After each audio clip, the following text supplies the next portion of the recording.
2013 оны 100 олон улсын сервис байгууллагын Японы сервис байгууллагын төлөөлөгч Томоко-сан Ичи-сан Соноко-сан нарыг Хишиг баяр багш Монголд урьж тэдэнд Монголын хөгжлийн бэрхшээлтэй хүүхдэд ажилладаг багш нар эцэг их төрийн болоод төрийн бус байгууллагын төлөөлөгчдийг Японы хөгжлийн бэрхшээлтэй хүүхдийн боловсролын байгууллагуудад туршлах, судлуулах, харилцан хамтран ажиллах хүсэлтэй байгаагаа уламжилсан.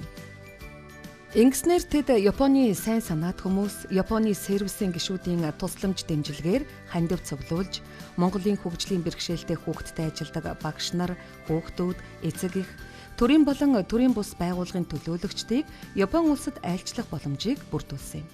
Бид явах багаараа Монголд байхтаа уулзаж, Японд бид юуг онцолж харах, судлах, сонирхох, туршлага болгож авах ажлын талаар урдчлан мэдээлэл авч, Японд очиод туршлах судлах байгууллагуудын талаарх мэдээллийг Японы сайн дурын ажилтан Рико Хишиг баяр багш нар орчуулан бид санал бодлоо солилцсон, бэлтгэл ажлаа сайн хангаад Япон орныг зорьцгоосон юм. Бид Улаанбаатар, Сөүл, Осака чиглэлийн нислэгээр аялаж, Осака хотод биднийг Томоко-сан угтан авлаа. Ингээд багийн ахлагч Хишиг баяр багшийн зөвлснөөр Япон айлд байхдаа анхаарах зүйлийн талаар зөвлөгөө авч, цаашид очих сургууль, асрамжийн газар, эцэг эхийн зөвлөгөө өгөх төвийн талаар товчхон мэдээлэл авсан. Ингээд багийн 11 гишүүн 3 айлд хуваагдаж, тус тусын байрлах айл руугаа явцгаалаа. Бид эртний Японы нийслэл алдартай алтан сүмээрээ дэлхийд гайхагддаг Киото хотод хүрэлцэн ирлээ. Бидэнд Япон орон, Япон хүмүүсийн зам байдал, аж амьдрал сонирхолтой санагдаж байлаа. Японы Киото хот нь эртний сүм дугнаараа дэлхийд алдартай хот. Киото хотын алтан сүм, мөнгөн сүмийг үзэхээр Япончууд төдийгүй гадны олон орны хүмүүс ихээр ирдэг юм байна. Киото хот нь их сайхан байгальтай, ногоон цэвэрхэн хот. Япон хүний хогоо хайдаггүй соёл энгийн хэрэгжүүлж болох үед санагдаж явж, манад өнөөдөр хамгийн чухал соёлын нэг болж хүн бүрт төлөвшөх хэрэгтэй санагдсан. Хүн бүр хогоо хаяхгүй зориулалтын савнд хийдэг болчихвол хот цэвэрхэн байж болдгийг Япон улсын жишээ харуулж байна. Япон хүмүүс гаднаасаа харагдахаасаа илүүтэйгээр харагдахгүй байгаа дотоод сэтгэлийн хүч ихтэй ард түмэн. Мөн Япон хүмүүс эртний соёлын өвөө дээдлэн хамгаалдаг. Аливаа ажлыг их эртнээс төлөвлөдөг, ажлыг сэтгэлээсээ хийдэг, худал хэлэх, хуурч мэхлэх ойлголт байхгүй. Цаг маш сайн баримталдаг, хүнд төвөг чирэгдэл учруулдаггүй, хүнийг эвгүй байдалд оруулчихвэ гэж болгоомжилдог соёл нь их таалагдсан. Хүн өрөөлийг бодож байж гэмээн өөрөө дэвжин дээшилнэ гэж боддог бодол минь улам бүр батчлаа.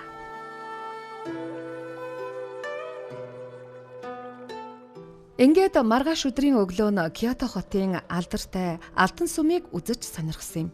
Энэхүү сүм нь Японы төдийгүй дэлхийд алдартай шашны том байгууламж бөгөөд олон зууны өмнөх урлагийн бүтээлийг өнөө үеийнхэнд хадгалан өдийг хүрсэн түүх дурсгалын үнэт өв юм.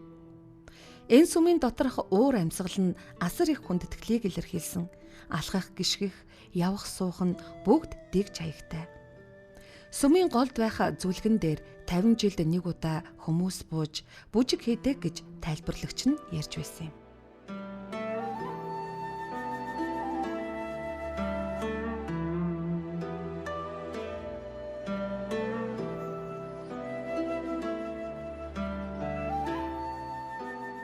Өдөр нь Японы сервис байгууллагын төлөөлөгчид Японы Осака хотод зочилсон монголчуудыг халуун дотн найрсаг хүлээн авч уулзаж, ярилцсан, дуудуулж, харилцан ойлголцож, хөгжлийн бэрхшээлтэй хүүхдийн боловсролын тогтолцоо, нийгмийн халамж үйлчилгээний талаар санал бодлоо солилцсон юм. Энэ үйл ажиллагаанд Японы Осака хотод ажиллаж амьдардаг Монголын зураач Инхма, морин хуурч Батсүрэн нар орчуулга хийж, Монгол ардын дуугаараа айдууны их шиг барьж, морин хуур хөгжмөөрөө хөгжимдөж, уртын дугаан дуулж, хөөмийлж, уулзалтанд илүү сайхан төрлөг өргөсөн билээ. Мөн Японы Киото хотын сайн дурын ахмадын хамтлаг хүрэлцэн ирж, бидэнд ая дугаан өргөж, баяр дээр баяр нэмсэн арга хэмжээ боллоо. Японы сервис байгууллагын хамт олондоо баярлалаа. Энэ уулзалтан дээр Японы Киото хотын захирагч Монголын төлөөлөгчдөд баяр хүргэж, мэндчилгээ ирүүлсэнийг уншиж өгсөн юм. Энэ уулзалтыг зохион байгуулахад сервисийн нийт гишүүд болоод компани захирал Тацо Нонучи гэргийн хамтаар байрны асуудлыг зохицуулан өгч тусалсанд талархлаа. Сервисийн ерөнхий нарийн бичгийн дарга Танака-сан өөрөө хүрэлцэн ирж бидэнтэй хамтран 3 өдрийн туршид байгууллага хувь хүмүүстэй уулзаж хамтран ажилласанд гүнээ талархал илэрхийлэв.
Оройн Сонока-сан багийн гишүүдтэй Кёто хотын алдартай жаз хөгжмийн концертыг үзэж сонирхлоо. 2 дахь өдрийн бидний зочилсон газар бол Осака хотоос холгүй орших Шиогагуки асрамжийн газар. 1960-аад онд хөгжлийн бэрхшээлтэй хүмүүсийн гэр бүл нэгдэж, сайн дурын үндсэн дээр хандив цуглуулах, хүмүүсийн дэмжлэг, сайхан сэтгэлээр байгуулагдсан.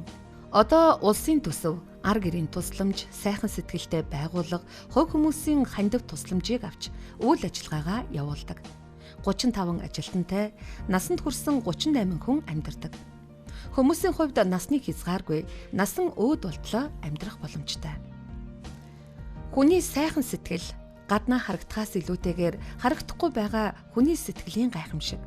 Хүн бүрт төрлөх гэртэй байгаа шиг мэдрэмжийг төрүүлэхийг урай болгоснороо бусад газраас ялгагдах онцлогтой. Хүн бүрийн хэрэгцээ, онцлог, хүсэл сонирхолд нийцсэн орчин, хүнлэг сэтгэл, харилцаа хандлагыг төлөвшүүлсэн хамт олон хоол хүнс, ариун цэврийн байдал, хүнсний аюулгүй байдал, цэвэр, калорилог байдлыг чухалчлан үйл ажиллагаагаа явуулдаг юм.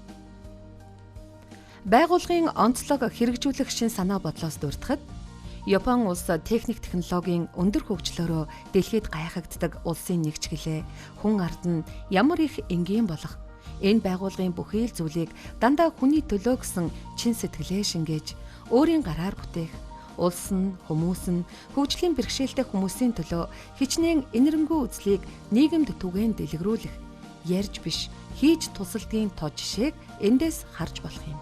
Хөгжлийн бэрхшээлтэй хүмүүсийн бэрхшээлийг хөнгөн хүндгэж, ангилж ялгууртайгаар үйл ажиллагаанд оролцуулалгүй, бүгдийн өмнө нэг зорилго тавьж, хамтын үйл ажиллагаагаар тавьсан зорилгодоо хүрэхийг чухалчилдаг нь хүмүүсийн хоорондоо эвтэй, урт удаан хугацааны туршид хамтран ажиллаж амьдрдгийн гол үндэс нь болдог байна.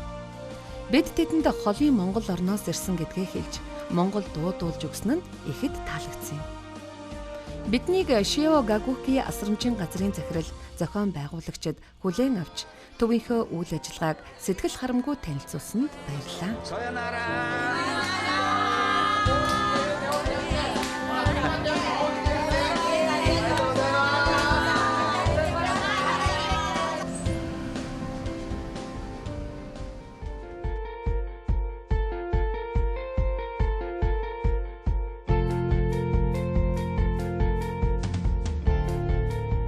Дараагийн өдөр нь Киото хотоос нэлээд хол байрлалтай байгалийн үзэсгэлэнтэй газар төхөнсөн Томогаки хайр гэсэн утгатай асрамжийн газрыг зорьсон явдал юм.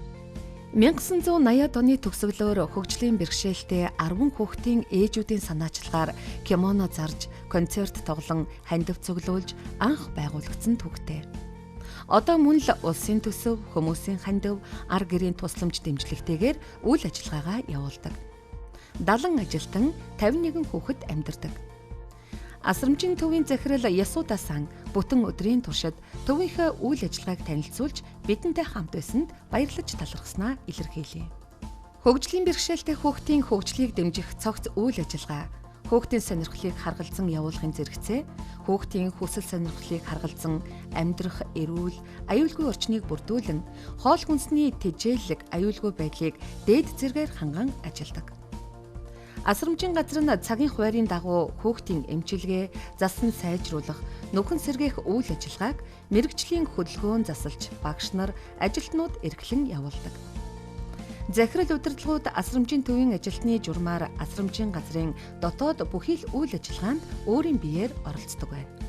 Үйл ажиллагаа, хооллолт, бусад арга хэмжээнд дарга гэсэн байр сууриас биш, харин ажилтан гэдэг байр сууриас ханддаг нь тод ажиглагдаж байсан. Энд хоол зүүч ажилдаг, хамгийн гол ач холбогдол өгч ажилдаг зүйл нь хоолны илчлэг, аюулгүй байдал. Асрамжийн газар амьдарч байгаа хүмүүсийн ариун цэвэр, мөн ариун цэврийн өрөөний аюулгүй болоод цэвэр байдал. Томогаки асрамжийн газрыг үндэслэгчийн нэг Рико-сан Монголын төлөөлөгчдөд хөгжлийн бэрхшээлтэй хүүхдтэй ажиллах арга зүйн чиглэлээр, Масака-сан Японы тусгай хэрэгцээт боловсролын салбарын тогтолцооны талаар лекц уншин туршлага солилцлоо. Энэ газар манай сумогийн алдартнууд цэвэгнэм, харам пүүжинаар тэргүүтээ сумочид ирж хандив тусламж үзүүлдэг гэдгийг төвийнхэн манд баярлан ярьж байлаа. Бид Монгол дуу дуулж өгөхөд тэд ихэд баярлаж бидэнд ч мөн адил Япон дуугаа дуулж өгсөн юм. Асрамжийн газар нь хүүхдийн ар гэрийнхэн, бусад байгууллага хүмүүстэй хамтран ажилладаг. Материалыг бааз, заслын техник хэрэгсэл сайтай, саажилттай тэрэгцэртэй хүүхдэд шаардлагатай тоног төхөөрөмжийг голчлон бүрдүүлсэн байсан. Энд хүмүүсийн ажил төлөвлөх, хүүхдтэй ажиллах, хүүхдийг энэ хөгжлийн бэрхшээлтэй юм ойлгохгүй, мэдэхгүй гэж бодож хайхрамжгүй ханддаггүй. Хүнийг хүн гэдэг утгаар нь хайрладаг. Эдгээр хүмүүс бидний адил хүн шүү дээ гэдгийг зүрх сэтгэлээсээ бодож ажилтдаг нь нэгийг бодогдуулж байлаа.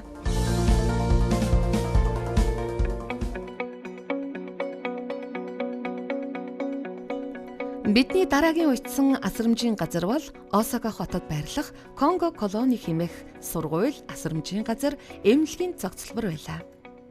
Энэ газар нь 1964 онд байгуулагдсан. Мөн л хөгжлийн бэрхшээлтэй хүмүүсийн ар гэрийнхэн нэгдэж хандив тусламжаар анх байгуулагдсан түүхтэй. Одоо улсын төсвөөс санхүүжилт авдаг, амьдардаг хүмүүсийн зарим нь нийгмийн халамжаас авч байгаа тэтгэмжээч хандивладаг. Ар гэрийнх нь боломжтой бол хандив өгдөг, байгууллага хувь хүмүүсээс тусламж дэмжлэг авдаг байна.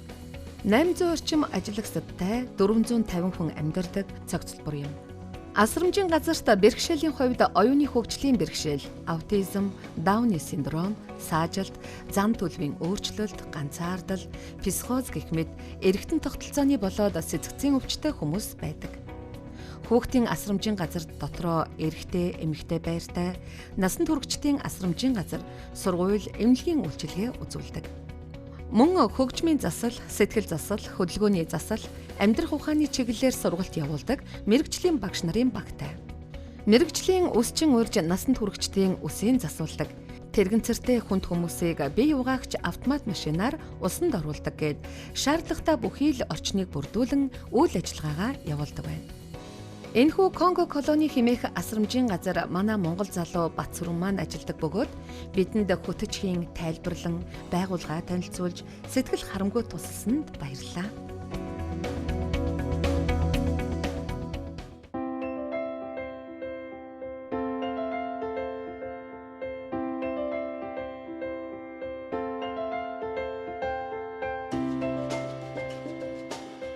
Японы хөгжлийн бэрхшээлтэй хүүхдийн боловсролын үйлчилгээ нь хүүхдийн эрхийг дээдэлсэн онцлог ялгаатай байдал, хөгжлийн төвшинг бүх талаар харгалзан авч үзэхийн зэрэгцээ хүүхэд бүрийн хөгжлийг хангахад хүчин чармаалт гарган ажилдаг нь энэрэнгүй нийгэм, эрх тэгш тогтолцоо, нийгмийн хариуцлага, байгууллагуудын хамтын ажиллагаа зэргээс харагдаж байлаа. Конго колони цогцлборын дэргэдэх Тондо Баяшийн сургууль. Осака хотод нийтдээ 48 тусгай болон тусгай ангитай сургууль байдаг бөгөөд харааны бэрхшээлтэй хүүхдийн 2, сонсголын бэрхшээлтэй хүүхдийн 4, оюуны бэрхшээлтэй хүүхдийн 27, бие эрхтний бэрхшээлтэй хүүхдийн 13, хүнд суурь өвчтэй хүүхдийн 2 сургууль тус байдаг байна. Энэхүү Тондо Баяши сургууль нь тусгай хэрэгцээтэй хүмүүс болон хүүхдүүдэд зориулагдсан Конго цогцлборын харьяанд байдгаараа арай онцлог. Энгийн хідээч гүн гүнзгий сайхан харилцааг илтгэсэн бие биедээ сэтгэлийн гүнээс тусалцгаая гэсэн сургуулийн зорилго өөдрөгөөр харвал хүчтэй болдог гэх захирлын урианаас чин сэтгэл хайр халамж мэдрэгдэнэ. Тондо Баяши соёлын сургуулийн сурагчдын болоод багш ажлагчдын тоогоос дурдвал бага сургууль нь 59 сурагчтай бол дунд сургууль нь 95, амун ахлах сургууль нь 163 сурагчтай байдаг байна. Том мэдээллээс хөгжлийн бэрхшээлтэй сурагчид, ялангуяа оюуны бэрхшээлтэй бага ангитай ердийн сургуульд тэгш хамран суралцаж, анги ахих хэрээр стандартын хоцрогдол, эрүүл мэндийн шалтгаанаар хүүхэд онцлогооны төвөөр онцлогдсон, тусгай сургуульд элсэн суралцах нь нэмэгддэг байна. Энэхүү сургууль 317 сурагчтай, 217 багш ажиллагсадтай бөгөөд 5 хүүхэд тутамд 3 багш ноогддог талаар танилцууллаа. Ажилчдын орон тооны бүтэц нь манай тусгай сургуулиудаас арай өөр санагдсан. Ганцаарчилсан сургалтын төлөвлөгөө хөтөлбөрийг боловсруулахдаа хамгийн түрүүнд хүүхэд бүрийн эцэг эхээс ямар хүлээлт хүсэлт байгааг нь авч тусгаад сургууль, багш, эцэг эх хамтран хүүхдийн суралцах явцыг дэмждэг байна. Анги дүүргэлтийн тооцоон, хүүхэд бүрт тулж ажиллах багшийн хүрэлцээ, хоол хүнс, эрүүл мэндийн үйлчилгээний нэмэлт дэмжлэг, ганцаарчилсан сургалтын хөтөлбөрийг хэрэгжүүлж байгаа туршлага зэргийг эндээс олж мэдлээ. Биднийг очиход нэгэн Япон охин сайн байна уу гэж монголоор бичээд манай төрийн талбайг зурсан байсан нь их сайхан санагдсан.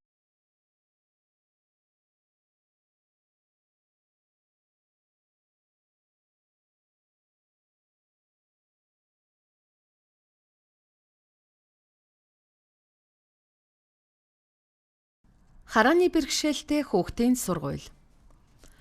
2015 оны 5 дугаар сарын 13-ны өдөр Осака хотын харааны бэрхшээлтэй хүүхдийн сургуулийн үйл ажиллагаатай бид танилцсан юм.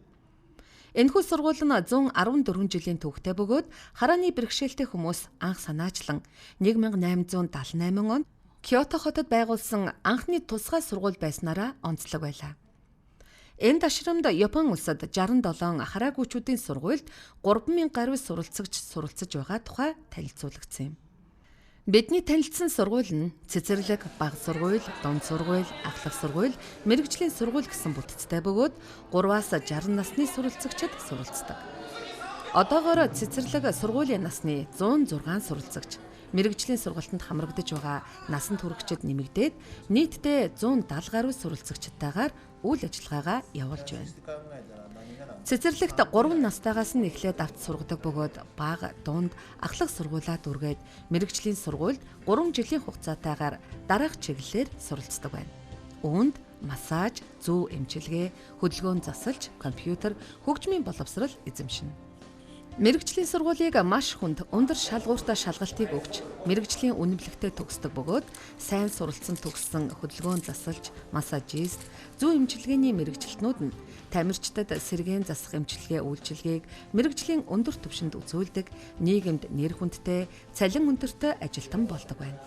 Сургуулийн орчинтой танилцаж явхад алхам бүртээ хэрэгцээд тохируулгыг жижиг гэлтгүү хийсэн нь харагдана. Сургуулийн орчны тухайд давхар бүрэнд өөр өнгөтэй байх юм. Анги танхим өрөө тасалгаа бүрийн үдэнд өөр дуу чимээ гаргах бяцхан хонх зүйлгээстэй байдаг. Барьж тэмтэрхэд хоорондоо ялгагдах зөөлөн тоглоом, хан дагуулан суйрлуулсан бариул дээрх чиглэл заасан брайл үсэг, ханын эрмэг дарсан зөөлөвчгээд энэ бүгдийг нэрлэж болно. Энэ нь сул хараатай хүүхдүүд хэддгээр давхарт яваагаа баримжаалах, хараагүй сурагчид өөрийн анги танхимаа бие даан олох боломжийг олгосон юм.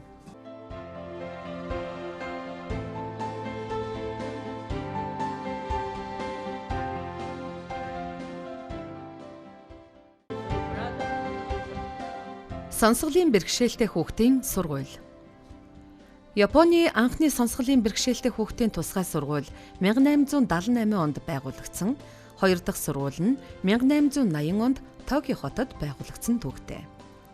Осака хотод 1900 онд 3 дахь энэхүү сонсголын бэрхшээлтэй хүүхдийн тусгай сургууль байгуулагдсан юм. Харин 1991 онд одоогийн байрлаж байгаа барилга нь баригдсан байна. Энэхүү байгууллага нь цэцэрлэг, бага анги, дунд болон ахлах, мэргэжлийн чиг баримжаа олгох цогцлбор сургалтын байгууллага юм. Дотор байртай нийт 55 сурагч 170 багштайгаар үйл ажиллагаагаа явуулдаг.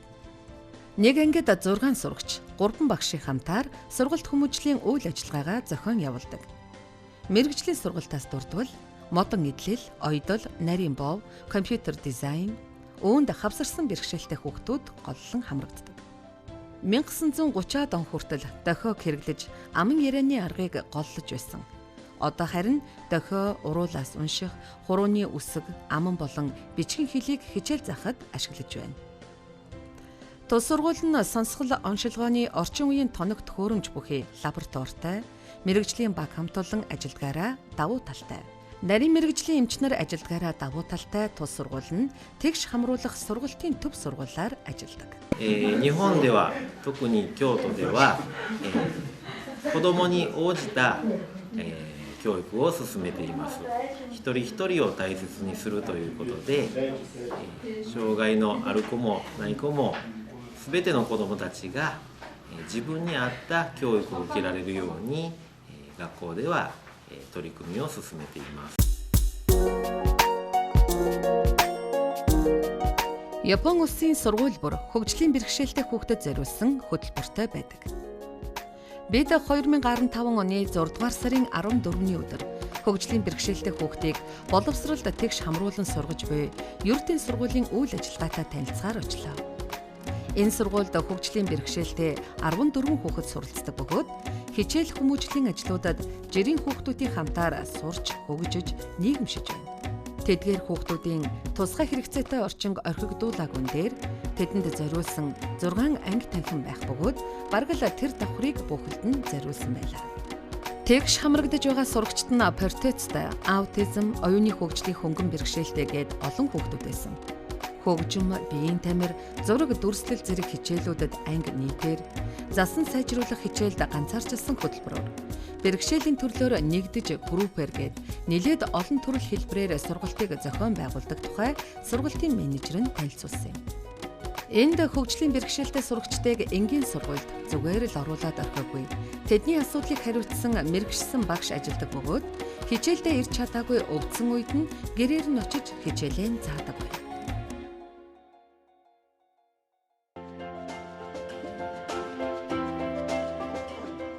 Киото хотын хөгжлийн бэрхшээлтэй хүүхдэд зөвлөгөө өгөхдөв.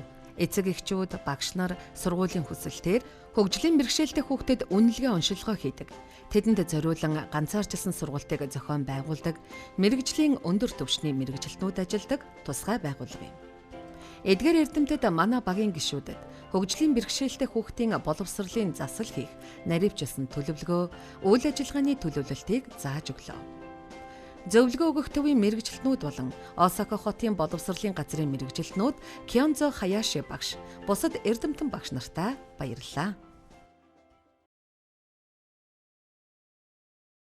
Биднийг халуун дотн хүлээн авч уулзсан Кёто хотын хөгжлийн бэрхшээлтэй хүүхдийн эцэг эхийн зөвлөлийн хамт олонд хадагта Ишимото сан болон бусад хүмүүст баярлсан талархснаа илэрхийлье. Тэд бидэнд сэтгэл харамгүй туршилгаа сайн ярьж өгч хөгжлийн бэрхшээлтэй хүүхдийн асуудлаар тулгамдаад шийдэж чадахгүй байгаа зүйлээ нийгмээс хүлээж суух биш. Харин өөрсдөө манлайлж ажиллаа эхлэх хэрэгтэйг онцлон захисан юм. Тэрээр хүүтэйгээ хамт Монгол оронд ирж морь унаж үзхийг хүсэж байгаагаа ярьж байсан. Бидний зочилсон нэгэн сонирхолтой айл бол 300 жил болсон байшинтай, хашаан дотроо цөөрмөндө загастай эгэл даруухан зочломтгой Сузуки Тадаши сангийнх байлаа. Энэ нэмэгтэй маань 300 жил болсон дурсгалтай байшиндаа концерт тоглуулдаг, урлаг уран сайхан дуртай нэгэн. Биднийг зочилж амттай сайхан хоолоор дайлсанд Сузуки Тадаши санд баярлалаа. Амжилт, аз жаргалын дээдийг хүсэн ерөөе. Айко Ватанаbe маань Буддаа судлаач, англи хэлний хичээл их сургуульд заадаг, Буддагийн түүхэн хичээлийг NHK телевизээр заадаг хүн юм. Акинова Ватанаbe сургуульд номын санчаар ажиллаж байсан. Одоо хөгжим их сонирхдаг, удирдаачаар ажиллах хүсэлтэй. Дуу хөгжимд ихээхэн дуртай хүн. Бидний очисон өдөр ээжүүдийн баяр тохиож, бидэнд Япон үндэсний наби хэмээх сайхан хоол хийж өгч, хөгжилдөж, хайрын тухай дуудуулж өгсөн нь маш их таалагдсан шүү.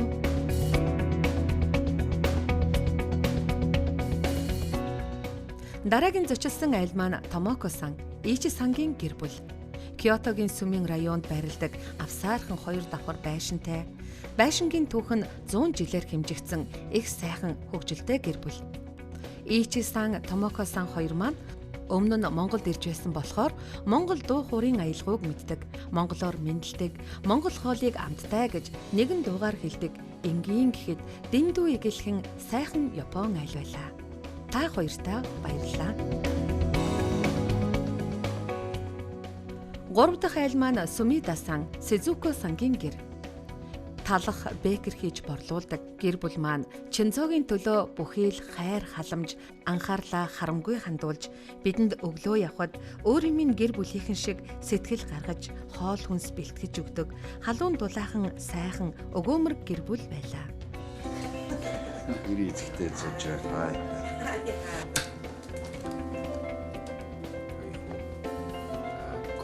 Бибиний явж. Коко 베란다네. Хондоо тайл. Яг эндээс өгсөн хацаа. Trust money this room, this house, because I got this house before, but шараа цагаан Коконе. чи юу нэр нь юу гэлээ? Муккича. Муккича. Муккича. Борэ. Төвний сайвал бүгд тасрах. having a friend in many world, and also This. and this business. ちょっと日本にここに来て人生はちょっと変わったと思う。それが嬉しい。よく笑うようになった。みんな違って当たり前なんだから、その違う人から何を学ぶかが一番ポイントじゃないかなとは思うね。私は専門家ではないので特別に何もお話しできることはないのですけれども、学べましたこと本当に嬉しいです。私が障害児について一番思うことは、人間はみんな同じ人間です。でも一人一人また違う、一人一人違う人間は違うところを持っています。サンバヤナ、ようこそいらっしゃいました。モンゴルの皆さん、今ちょうど日本は、新緑の季節、非常に、良い季節です。Осака хотын нисэх онгоцны буудлын дээр биднийг Асакура гэргийн хамтаар хүлээж байлаа. Асакура сан Монголд очин 5 хошуу малын сүүг амталж ямар ялгаатайг мэдхийг хүсэж байгаагаа инээн ярьсан. Энэхүү бидний Япон оронд өнгөрөөсөн 7 хоног өнгөрч бид их орондоо ирлээ. Одоо бидний өмнө Монголын хөгжлийн бэрхшээлтэй хүүхэд залуусын төлөө хийх их ажил хүлээж байна. Төр засаг төмөн олон минь. Та бүхэн эдгээр хүүхэд залуусын төлөө сэтгэл гарган дэмжиж тусалж байгаарай гэж уриалах байна. Бидэнтэй 7 өдрийн туршид хамтдаа явж Япон орон, Япон хүмүүсийн аж амьдрал, Японы хөгжлийн бэрхшээлтэй хүүхдийн боловсрал, нийгмийн хамгааллын үйлчилгээтэй танилцуулж, тусалж дэмжсэн Япон иргэд хийгээд Инхма Батсүрэн нартаа баярлалаа. Ажлын амжилт, ад жаргал, эрүүл энхийг хүсэн ерөөе.